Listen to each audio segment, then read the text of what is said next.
Baik. Assalamualaikum warahmatullahi wabarakatuh. Baik, bagaimana kabarnya anak-anak sekalian? Semoga kalian semua dalam keadaan sehat walafiat ya. Tidak kurang dari satu apapun. Bagaimana?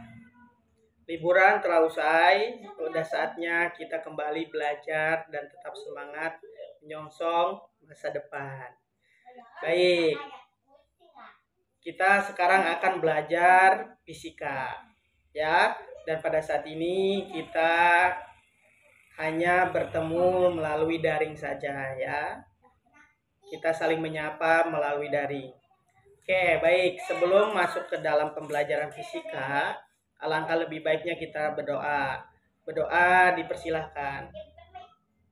Berdoa selesai fisika kali ini kita akan membahas bab 1 hakikat fisika, besaran dan satuan. Ya. Mungkin ada yang tahu dari kalian apa itu hakikat fisika atau apa itu peran fisika dalam kehidupan sehari-hari. Silahkan kalau ada yang tahu. Ya, betul jawabannya ya.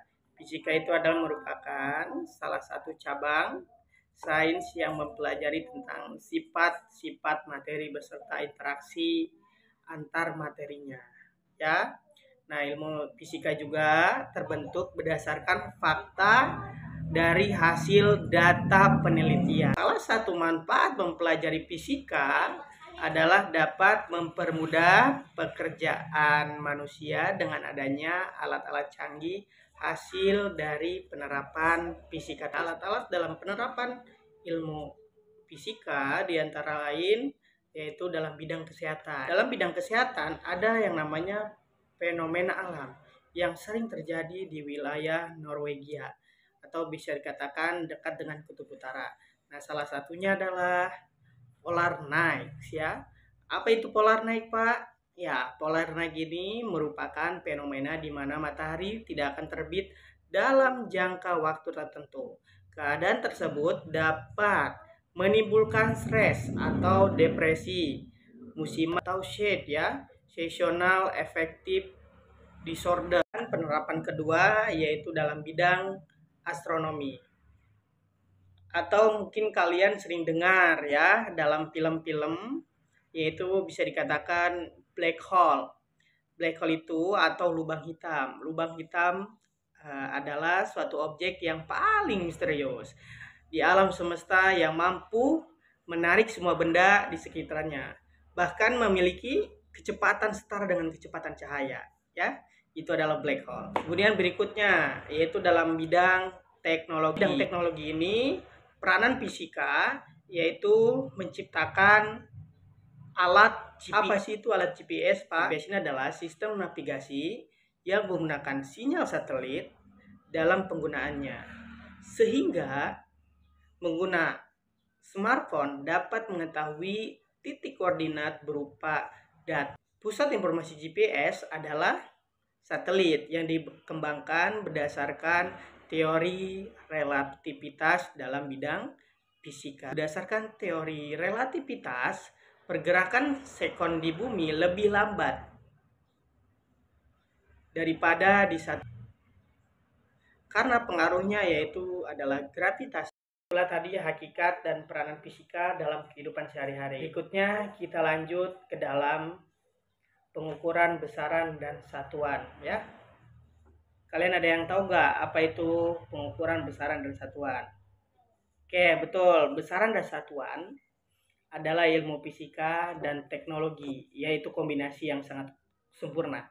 Nah, selalu dilakukan pengukuran besaran fisis seperti panjang ya. Panjang, massa. Perlu Bapak sampaikan terlebih dahulu, ada beberapa faktor yang terjadi ketidakpastian nilai saat pengukuran. Nah, nilai skala terkecil pada setiap alat ukur selalu terdapat nilai skala terkecil. Misalnya nih, Bapak kasih contoh. Nilai skala terkecil dari mistar apa? Berapa kira-kira? Ya, betul. Ya, betul. Nilai skala terkecil pada mistar yaitu adalah 1 mm. Nah, nilai tersebut tidak dapat ditentukan secara pasti, ya.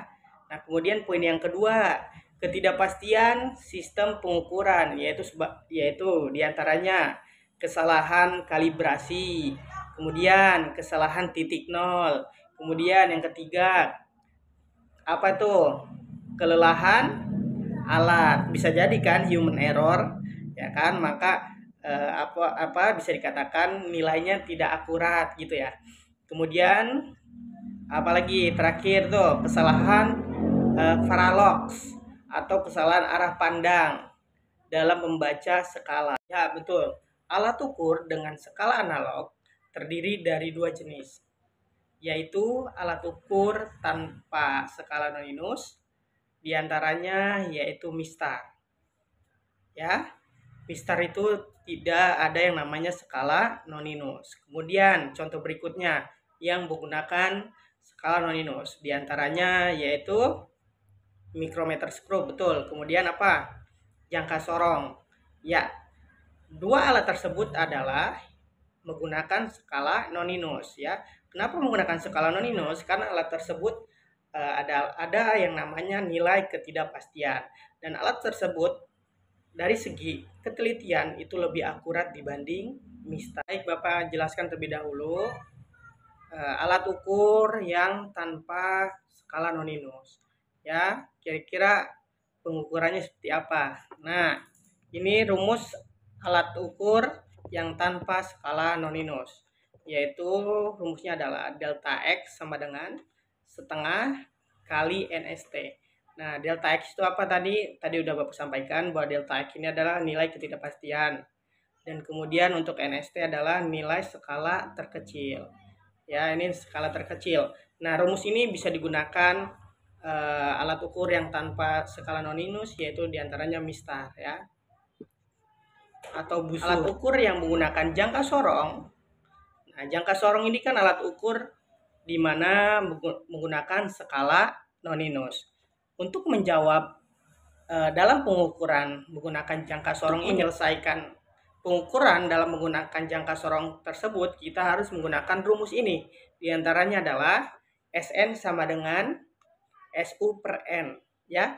Sn itu apa? Skala non-inus, sama skala non-inus banding dengan skala utama per N ya. Nah, kemudian cara menentukan penyelesaiannya yaitu diantaranya apabila sudah ditemukan hasil dari skala non-inus, maka kita akan lanjutkan menggunakan rumus yang kedua, yaitu adalah menggunakan nilai ketidakpastian. Nah, delta X sama dengan setengah dikali NST ya. NST ini sama dengan kita penyelesaikan.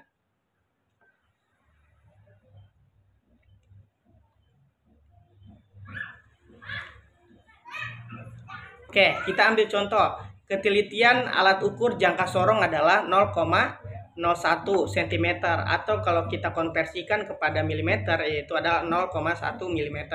Kemudian ketidakpastian pengukuran tunggal menggunakan alat ukur bernoninus adalah sama dengan nilai skala noninusnya, yaitu contohnya di sini nih rumusnya, yaitu delta X sama dengan setengah dikali NST ya, sama dengan setengah dikali 0,1. 0,1 nya dari mana Pak? Itu tadi dari nilai jangka sorong tersebut ya. Jangka sorong tersebut yaitu adalah 0,1 mm. Kemudian kita kalikan dengan setengah tadi, hasilnya berapa? Nah, hasilnya ditemukan yaitu 0,05 mm.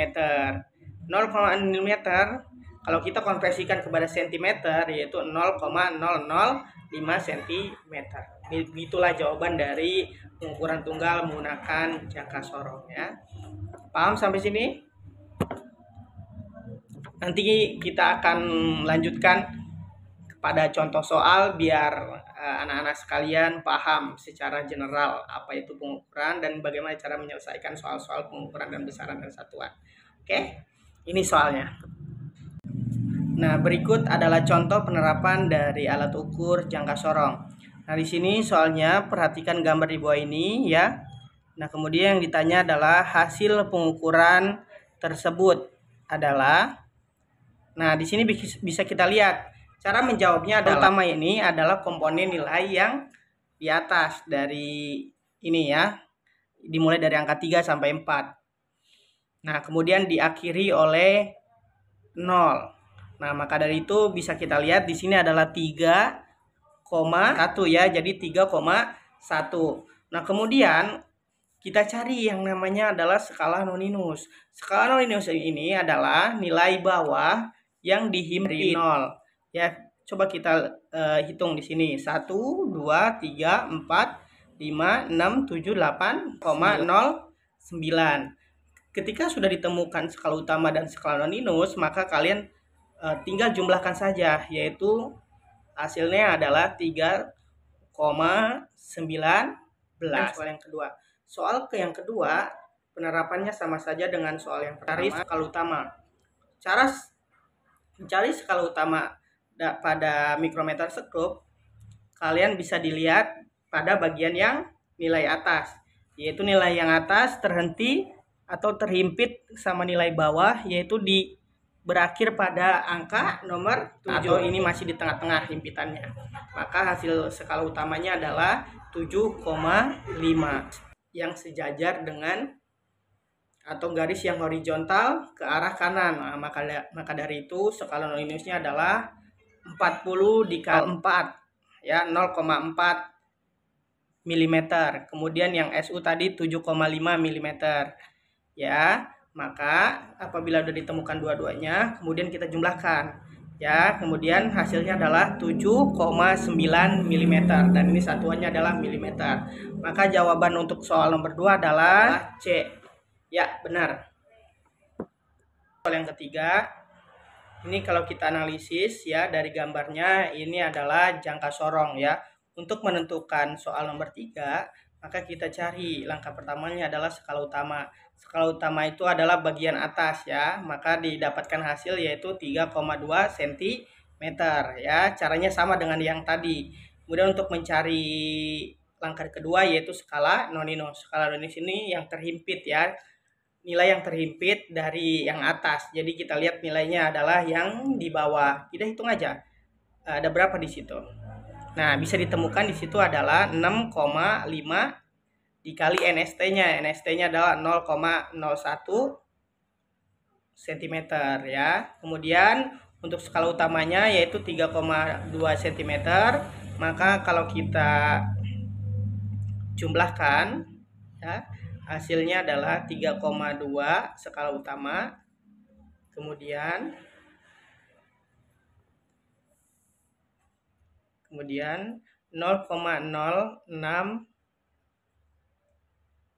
kemudian 0,065 SN-nya kita jumlahkan dan mendapatkan hasil lah, yaitu 3,265. Maka jawaban yang tepat adalah berapa nih? Yaitu D, 3,265 ya. Oke, sampai sini paham ya? Mungkin sampai sini saja yang bisa Bapak sampaikan terkait pengukuran menggunakan alat-alat ukur ya. Ya, alat ukur diantara yang menggunakan noninus ataupun tanpa skala noninus ya.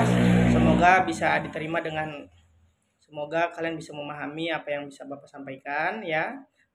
Sampai jumpa pada pertemuan berikutnya dan Bapak akhiri wabillahi taufiq wal hidayah. Assalamualaikum warahmatullahi wabarakatuh.